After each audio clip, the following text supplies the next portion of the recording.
Hello everyone, welcome to economics hub.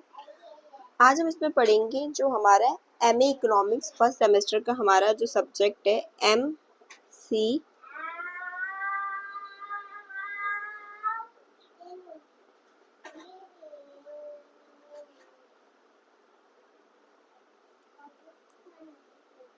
हमारा subject का code है MAEC 501।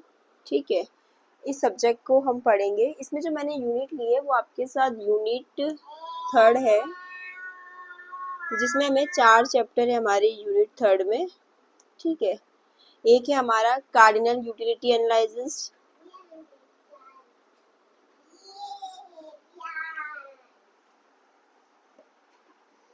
एक है हमारा उसमें law of demand and supply, third chapter है हमारा उसमें elasticity of demand and supply, और फोर्थ है आपका कंज्यूमर सरप्लस। तो जो हमारा सब्जेक्ट है MAEC 501 उसकी यूनिट 3 है। ये एग्जामिनेशन पॉइंट ऑफ व्यू से काफ़ी इम्पोर्टेंट है। अगर आप प्रीवियस ईयर क्वेश्चन पेपर उठा के देखेंगे तो उसमें मतलब काफ़ी क्वेश्चन आपको इसमें लॉन्ग में भी मिल जाएंगे और इवन शॉर्ट में भी काफ़ी क्वेश्चन पूछे जाते हैं। जैसे law of diminishing marginal utility पूछा गया है बहुत बार, डिमांड वाला पूछा गया है, कंज्यूमर सरप्लस का टॉपिक पूछा गया है काफ़ी बार। तो हम यही करेंगे कि जो ये हमारा सब्जेक्ट है MAEC 501, इसके प्रीवियस ईयर क्वेश्चन देखेंगे कि पेपर में कौन कौन से पूछे गए थे। ठीक है, तो उन्हीं को शुरू कर रही मैं आपके साथ यूनिट 3 का।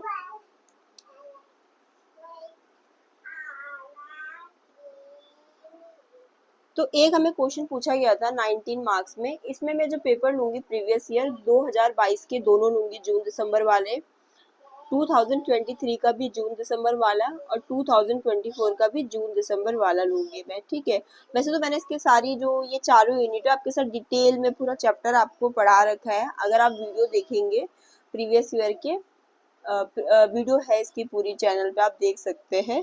पूरे जो चारों चैप्टर है मैंने पूरे करा रखे हैं, उसमें मैंने वीडियो भी अपलोड कर रखी है।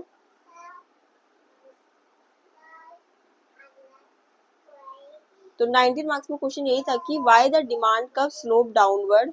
ये जो डिमांड कर्व होता है उसका स्लोप डाउनवर्ड क्यों होता है राइट की तरफ, और क्या आप ऐसे डिमांड कर्व के बारे में सोच सकते हो जिसका स्लोप अपवर्ड है। ठीक है, तो क्वेश्चन में देखो हमें ये पूछ रहा है कि देखो हमारा जो ऐसा होता है ना, यहाँ पर हमारा प्राइस आता है और इधर पे क्वांटिटी आती है। ठीक है, तो हमारा जो आपका डिमांड कब होता है वो ऐसी तो होता है, इस तरीके से स्लोप डाउनवर्ड होता है ना राइट की तरफ को। तो पहले तो क्वेश्चन उसने ऐसे पूछा कि जो ये है इसके रीजन क्यों है, या हम ये भी कह सकते हैं कि क्वेश्चन हमारा ये भी हो सकता है कि आपका जो लॉ ऑफ डिमांड है वो ऑपरेट क्यों करता है, या आपका डिमांड कब का स्लोप डाउनवर्ड क्यों हो सकता है। पहला क्वेश्चन तो उन्होंने हमसे ये पूछा है। फिर उन्होंने हमसे दूसरा क्वेश्चन ये पूछा है कि क्या आप ऐसे डिमांड कर के बारे में सोच सकते हो कि वो नीचे ना जाके इस तरीके से जाए। ठीक है, आपका डिमांड कब अपवर्ड की तरफ, मतलब ऊपर की तरफ, डाउनवर्ड ना जाके। अब देखो वैसे तो आपका ऐसा होता है ना, लॉ ऑफ डिमांड में यही तो कहता है आपका लॉ ऑफ डिमांड, अगर आपका देखो जो डिमांड है कब है वो ऐसे नीचे को आ रहा है डाउनवर्ड राइट की तरफ, लेफ्ट टू राइट, तो उसका मतलब है कि प्राइस और जो डिमांड है उस क्वांटिटी डिमांड की जा रही है उसके बीच में क्या है, इनवर्स रिलेशनशिप है। इनवर्स रिलेशनशिप का मतलब क्या होता है कि अगर प्राइस चीज की बढ़ती है तो उसकी डिमांड क्या करते हैं, हम कम करते हैं, और वहीं पर प्राइस अगर उसकी घटेगी तो हम डिमांड ज्यादा करेंगे। और इसी कारण से हमारा लॉ ऑफ डिमांड ऑपरेट भी होता है। बट यहाँ पर अगर हमारा डिमांड कम ऊपर को जाएगा तो उसका मतलब क्या, पॉजिटिव रिलेशनशिप है प्राइस और क्वांटिटी डिमांड के बीच में। ठीक है, तो इसमें क्या होगा, प्राइस ये है इंक्रीज हुआ तो ही हमारी क्वांटिटी इंक्रीज हो रही है, और प्राइस अगर डिक्रीज हो रहा तो हमारा क्वांटिटी डिक्रीज हो रही है। ठीक है, तो मैंने आपको बेसिक समझा दिया क्वेश्चन का कि पूछ क्या रहा है। पहला क्वेश्चन हमसे ये पूछ रहा है कि जो हमारा डिमांड कब है उसका स्लोप डाउनवर्ड क्यों होता है लेफ्ट से राइट को, जो होता ही है इन जनरल। ठीक है, इसके रीजन लिखने हैं। या क्वेश्चन ऐसे भी हो सकता है कि हमारा लॉ ऑफ डिमांड ऑपरेट क्यों करता है, पहला तो ये हो गया। दूसरा क्वेश्चन हमें पूछ रहे कि क्या आप ऐसे डिमांड कर्व की बारे में सोच सकते हो कि जिसका स्लोप आपका अपवर्ड जाए। और इसी क्वेश्चन को वो ऐसे भी पूछ सकता था कि हमारे एक्सेप्शंस क्या हो सकते हैं लॉ ऑफ डिमांड के। ठीक है, अब चलो क्वेश्चन पे आ जाते हैं आपका।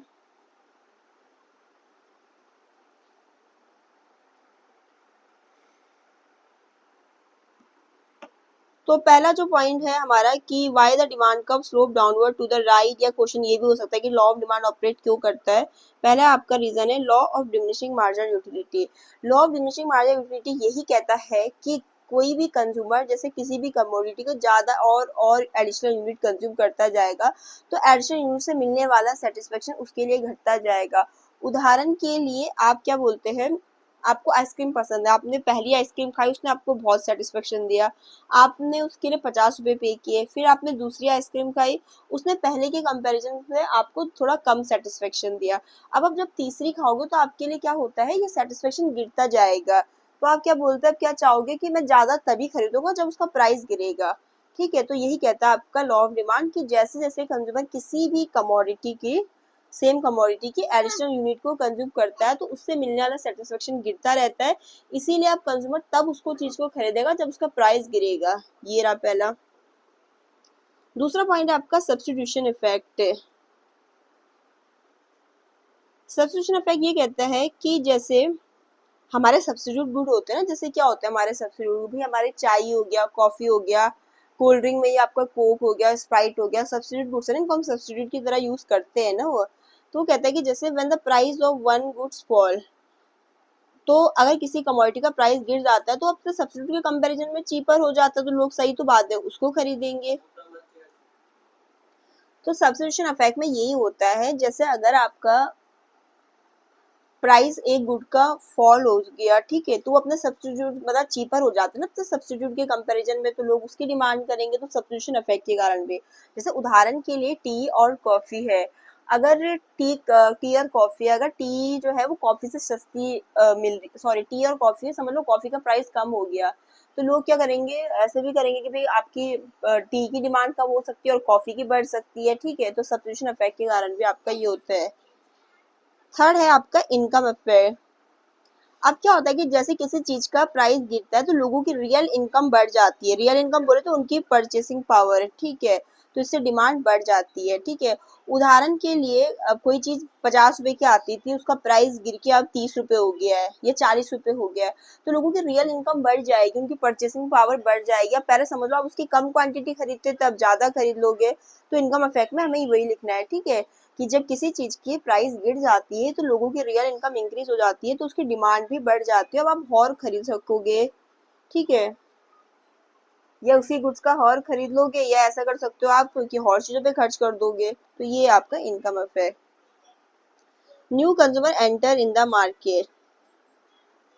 अब सही बात है, जब भी किसी कमोडिटी का प्राइस गिरता है तो वो और लोगों को भी अट्रैक्ट करता है, जो लोग पहले उसे अफोर्ड नहीं कर पा रहे थे, तो क्या बोलता है उसका डिमांड बढ़ेगा। ठीक है, तो इस तरीके से भी आपका डिमांड का मतलब ये आपका कारण है कि डाउनवर्ड होता है। Different uses of a commodity. अब क्या होता है कि बहुत सारे कमोडिटी ऐसे होते हैं जिनका मल्टीपल यूजेस होता है। अब जैसे दूध देख लो ना, आप दूध से क्या क्या करते हो भाई, पनीर भी बनाते हो, दही भी, घी भी। अगर उसका प्राइस गिरेगा तो उसकी डिमांड बढ़ जाएगी ना, क्योंकि लोग मल्टीपल यूजेस में उसको लगाएंगे। ठीक है, अब एक होता है साइकोलॉजिकल इफेक्ट। साइकोलॉजिकल इफेक्ट में ये है कि देखो क्या होता है कि जो ह्यूमन का माइंड होता है वो इस तरीके से लेकर चलता है कि प्राइस को एक सिग्नल मानता है, कि अब जैसे प्राइस को सिग्नल मानने का मतलब ये है कि हायर अगर प्राइसेस है तो उसे लगता है कि नहीं यार ये मेरे लिए अच्छी डील नहीं है, बट वहीं पर अगर प्राइस गिरता है तो वो डिमांड को बढ़ा देता है कि भाई ये तो बहुत अच्छी डील है। ठीक है, तो वो इसलिए डिमांड आपकी बढ़ जाती है। तो ये आपके फैक्टर है। ये आपके मतलब हम कह सकते हैं इनके कारण आपका जो है डिमांड का आपका स्लोप डाउनवर्ड होता है। आप चाहे तो इसमें एक और पॉइंट ये लिख सकते हैं,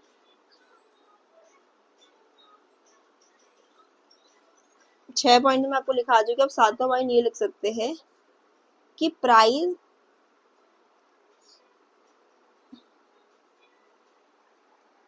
एक्सपेक्टेशन, जैसे इन फ्यूचर कंज्यूमर को लग रहा है कि भाई जिस कमोडिटी को खरीद रहे हैं, जिसकी भी डिमांड कर रहे हैं, इन फ्यूचर उसका प्राइस ने मतलब क्या बोलते हैं,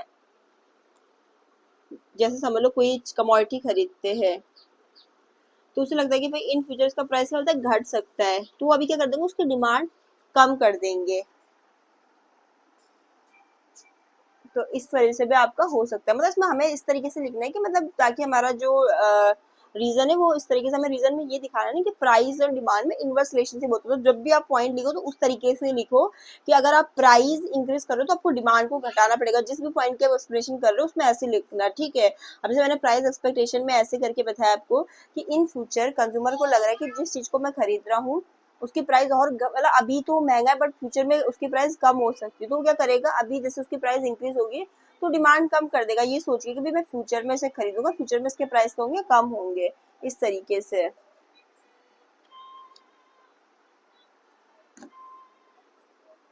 फिर एक पॉइंट आप इसमें लिख लीजिए, bulk buying at lower price. अब देखो जैसे जब आलू और प्याज का सीजन आता है और उनकी प्राइस कम होती है तो हम क्या करते हैं ना, उनको ना बल्क में खरीद लेते हैं। तो आप इसमें रियल लाइफ का एग्जाम रिलेट करके उसमें लिख सकते हैं कि बल्क बाइंग होती है लोअर प्राइसेस पे, और उसमें आप बस आलू और प्याज का उदाहरण याद रख लेना कि अगर ठीक है अभी आलू का प्राइस जैसे समझ लो 40 रुपए किलो चल रहा है, तो आप अभी ये थोड़ा नहीं बोलोगे कि यार आलू का कट्टा रख लेते हैं 40 रुपए केजी चल रहा है, नहीं रखोगे ना अभी। बट वही आलू का जब सीजन आएगा वो 10 रुपए किलो मिलेगा, आपको बोलेगा यार आलू का कट्टा ही ले आते हैं, ठीक है, धड़ी धड़ी में खरीद लेंगे, 2 धड़ी खरीद लेते हैं या इस तरीके से कट्टा ही ले आते हैं। तो उस तरीके से वही है कि बोरी ले आते हैं आलू की या प्याज की जब सीजन आएगा, तो वही है कि जब प्राइस गिरता है तो लोग बल्क में खरीद लेते हैं, ठीक है। और इसको सबसे अच्छा पॉइंट याद रखने का तरीका क्या, आप आलू प्याज का उदाहरण याद रखना, ठीक है। तो ये है आपका इसमें। अब आ जाते हैं हम नेक्स्ट क्वेश्चन की ओर कि क्या रीजन है कि आपका अपवर्ड स्लोपिंग होता है डिमांड कब, या आप इसको ऐसे भी लिख सकते हो,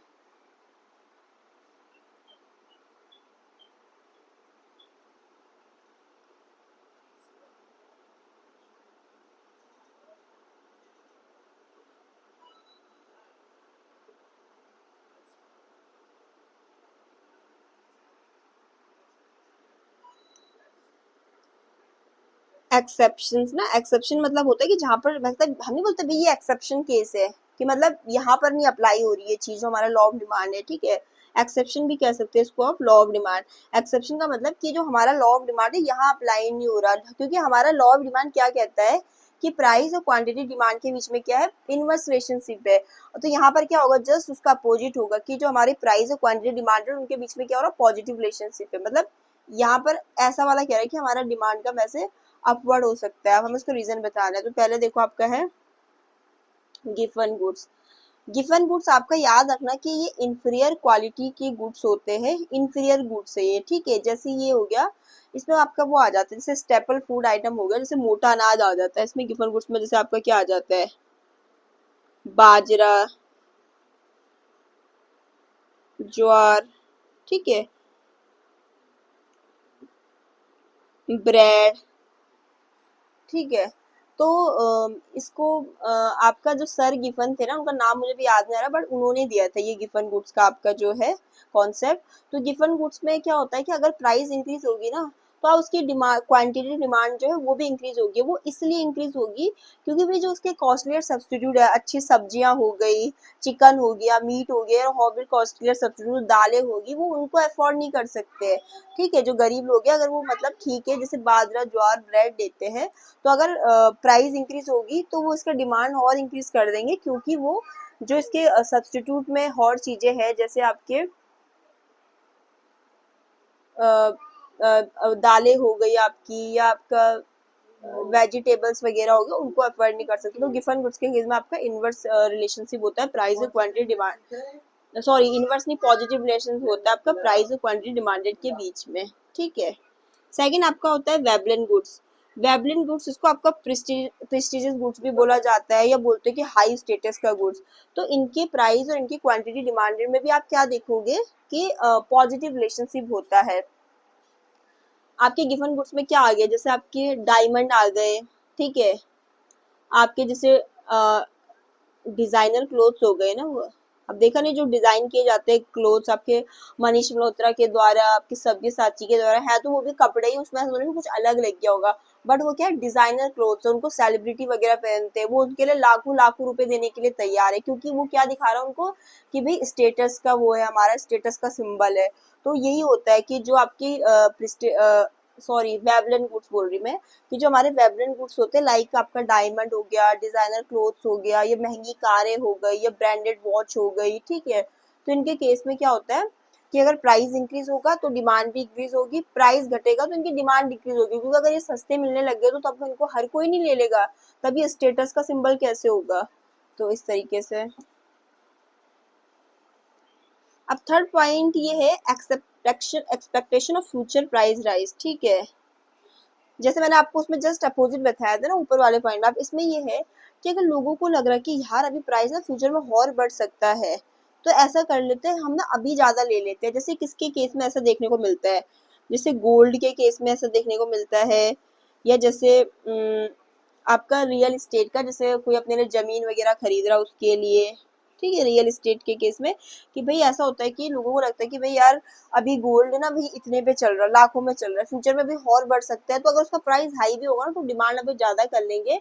सिर्फ ये सोचिए कि भाई फ्यूचर में इसका प्राइस और बढ़ेगा, या जैसे जमीन है, ठीक है, कोई बोलेगा यार अभी इतना रुपए गज मिल रहा है, ये मिल रहा, तो फ्यूचर में इसका प्राइस और बढ़ेगा, तो अभी कर देंगे इसकी डिमांड हो। तो ये हमें क्या दिखा रहा है कि इसका प्राइस बढ़ने के बाद भी इसकी डिमांड इंक्रीज हो रही है, ये सोचकर लोगों को जा रहा है कि इन फ्यूचर ये और महंगा मिलेगा हमें, जिसको अभी हम खरीद लेते बाद में और महंगा मिलके हमारी पहुंच से बाहर ना हो जाए, ठीक है। फोर्थ पॉइंट आपका है, किसमें पढ़ रहे हैं पॉइंट, कि क्या रीजन है आपका अपवर्ड स्लोपिंग डिमांड कब का, या क्या एक्सेप्शन है जहां पर आपका लॉ ऑफ डिमांड अप्लाई नहीं होगा, ठीक है। तो आपका फोर्थ पॉइंट है इग्नोरेंस एंड मिसकंसेप्शन। देखो इसमें यही है इग्नोरेंस एंड मिसकंसेप्शन में, कि बहुत सारे लोगों को क्या लगता है कि चीज जितनी महंगी उतनी अच्छी क्वालिटी, जितनी सस्ती उतनी बेकार क्वालिटी। अब कोई जरूरी थोड़ा नहीं कि ये चीज आपकी ऐसे ही हो, बहुत बार ऐसे भी होता है ना कि एक 5 रुपए का पेन जितना अच्छा लिखता है उतना आप एक 20 रुपए का या 50 रुपए का पेन उतना अच्छा नहीं लिखता।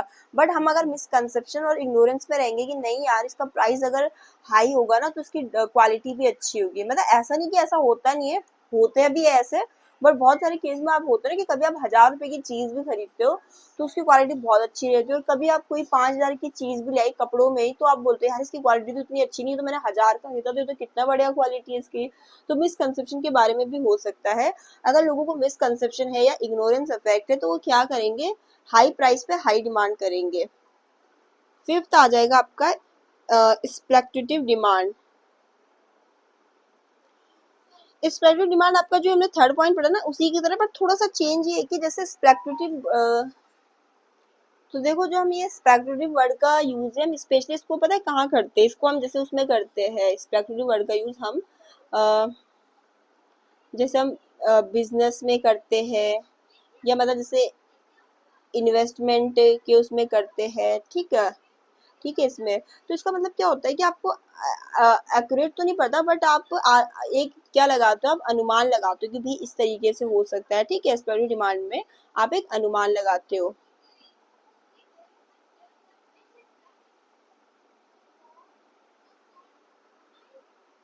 तो देखो अगर लोगों को लगता है कि भाई उनका ऐसा अनुमान लगा रहे कि भाई किसी चीज के प्राइस कंटिन्यूस राइज होंगे तो क्या करेंगे, हायर प्राइस पे भी ज्यादा डिमांड कर लेंगे। जैसे आपका स्टॉक मार्केट शेयर्स में या रियल एस्टेट में ऐसा बहुत होता है ना, वो कि स्टॉक मार्केट में नहीं होता, हाँ यार इस शेयर्स के प्राइस ना बढ़ सकते हैं, अभी इसे खरीद लेते हैं ताकि हम फ्यूचर में से बेच देंगे, ठीक है। या आपका रियल एस्टेट में ऐसा बहुत होता है, ये स्पेक्युलेटिव डिमांड का केस, ठीक है। अब आपका सिक्स आ गया नेसेसिटी और लाइफ सेविंग गुड्स है।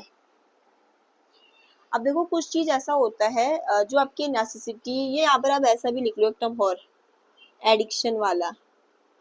अब एडिक्शन में तो ये है कि भाई कुछ लोगों को एडिक्टेड होते हैं, किसके लिए भाई उनको अल्कोहल पीनी है, ठीक है, या आपको बोल सकते हैं कि भाई सिगरेट, ठीक है। तो कुछ गुड ऐसे होते हैं कि एडिक्शंस वाले होते हैं, अल्कोहल सिगरेट वगैरह, तो उनका क्या होगा कि प्राइस इंक्रीज होगा तो लोग तब भी उतनी ही डिमांड करेंगे क्योंकि उस चीज का एडिक्शन है, उनको उस चीज का नशा है, उस चीज के हैबिचुअल है वो।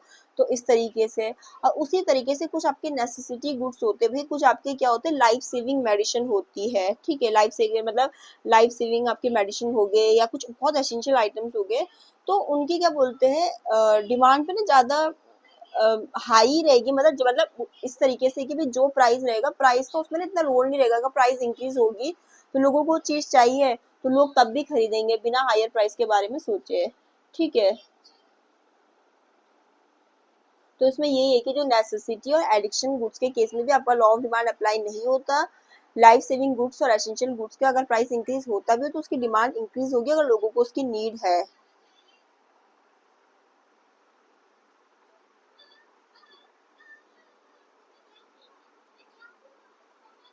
फिर एक यहाँ पर लिख दो आपका लैक ऑफ सब्सटीट्यूट्स। इसमें ये है कि देखो बहुत सारे गुड्स ऐसे होते हैं कि जिनका सब्स्टिट्यूट नहीं होता है, होते ना बहुत सारे गुड्स। तो उसमें क्या है कि अगर उसका प्राइस इंक्रीज होगा तो लोगों की डिमांड भी इंक्रीज होगी, क्योंकि उसका सब्स्टिट्यूट नहीं तो लोगों को उसी के साथ जाना पड़ेगा। ठीक है।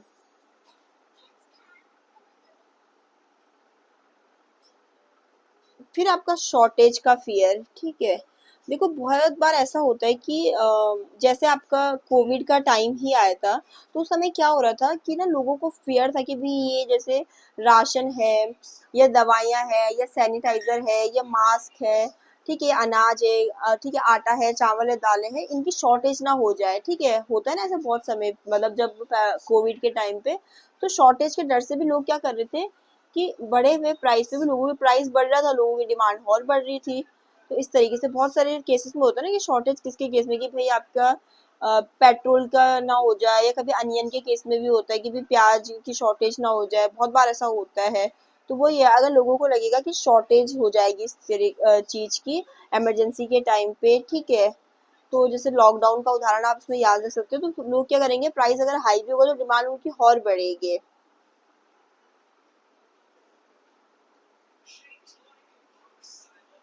एक और इसमें आप याद रख लेना, सोशल इन्फ्लुएंस। इसमें कभी कभी लोग क्या करते हैं, हाई प्राइस में भी उनकी डिमांड बढ़ जाती है। वो किस लिए? क्योंकि वो ना दूसरों से प्रभावित होके है कि भी अदर लोग खरीद रहे हैं उसको हायर प्राइस में। बहुत सारी चीजों के केस में होता है, जैसे फैशन के कपड़े, कि भाई ये चीज महंगी भी आ रही बट भाई दूसरों से प्रभावित होके कि भाई इसने ये पहन रखा या सेलिब्रिटी इसको पहन रहे, तो उसकी प्राइस इंक्रीज होगी तो वो उसको डिमांड भी इंक्रीज करेंगे। किससे? सोशल इन्फ्लुएंस से। या बहुत सारी गैजेट्स के साथ होता है ऐसे करके। ठीक है, ट्रेंडिंग जो गैजेट्स होते हैं। तो ये था ये आपका 19 मार्क्स का क्वेश्चन। ठीक है। एक आपका था कि आपका जो डिमांड का होता है उसका स्लोप डाउनवर्ड क्यों होता है राइट को, उसके भी मैंने आपको पॉइंट बताए थे। Law of diminishing margin utility के कारण, सब्स्टिट्यूशन इफेक्ट, इनकम इफेक्ट, नए कंज्यूमर मार्केट में आ जाते हैं, कमोडिटी के मल्टीपल यूज है, साइकोलॉजिकल इफेक्ट। और दो पॉइंट ये थे कि प्राइस एक्सपेक्टेशन वाला था कि इन फ्यूचर अगर ऐसा लग रहा है कि अगर जैसे किसी चीज का ये लग रहा है कि भाई अभी उसकी प्राइस इंक्रीज हुई तो हम उसकी डिमांड प्राइस, जैसे अभी क्या है कि इन फ्यूचर लग रहा है कि प्राइस और गिर सकता है, तो अभी उसकी प्राइस इंक्रीज होगी तो हम डिमांड को घटा भी सकते हैं। बल्क बाइंग होती है लोअर प्राइसेस पे। फिर ये था कि अपवर्ड में हमने क्या पढ़ा था कि गिफन गुड्स आपके, वेबलेंट गुड्स आपके। फिर आपका इग्नोरेंस इफेक्ट था, फ्यूचर एक्सपेक्टेशन ऑफ की प्राइस राइज हो जाएगी, स्पेक्युलेटिव डिमांड, नेसेसिटी और एडिक्शन वाले गुड्स हो गए, सब्स्टिट्यूट नहीं है, शॉर्टेज का कमी हो गया, या सोशल इन्फ्लुएंस।